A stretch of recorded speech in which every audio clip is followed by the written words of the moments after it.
Hello, எல்லாருக்கும் வணக்கம். It's been long time இங்கே வந்து தமிழ் ஆடியன்ஸ் கிட்ட பேசிட்டு. So I am really nervous. First of all about வாழை.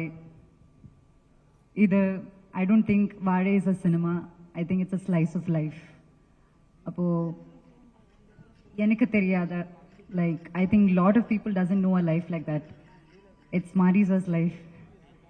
அவங்க கூட பைசன் ஒரு படத்தில் இப்போ ஒர்க் பண்ணிட்டு இருக்கேன். அதனால அவங்கள பர்சனலாக கொஞ்சம் எனக்கு தெரியும்.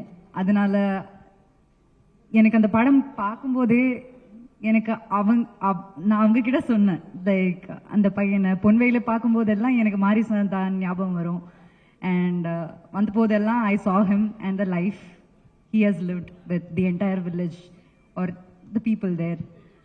அவங்க கூட இந்த படம் ஒரு படம் இல்லாம அது ஒரு எக்ஸ்பீரியன்ஸா எல்லாருக்கும் தோணும் அது தியேட்டர்ல பார்க்கும்போது.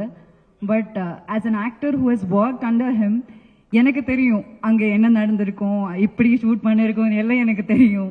அந்த கிராமம், அந்த சினிமாவில் இருக்கிற ஆளுங்க எல்லாரும் like for me, Rajisha, all of us they are very close to us. So we know the experience and I feel I'm very, very privileged to be a part of this learning experience.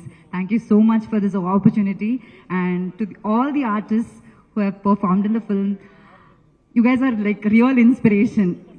I think நான் நிறைய கத்துக்கணும் from them. அவ்வளோ ரியலா ஒரு second கூட acting பண்றேன்னு feel ஆகலை எனக்கு. So it's true inspiration and I really wish நீங்கள் இந்த மாதிரி நிறைய படங்கள் பண்ணும். உங்கள் லைஃப்பில் இருக்கிற நிறைய ஸ்டோரிஸ் கொஞ்சம் எனக்கு தெரியும், ஆனால் நிறைய ஸ்டோரிஸ் இருக்குன்னு எனக்கு தெரியும். அதெல்லாம் சினிமாவாக பண்ணும். Thank you so much and congrats in advance. People are going to love this film. Thank you all. Thank you very much. Thank you so much, Anupama.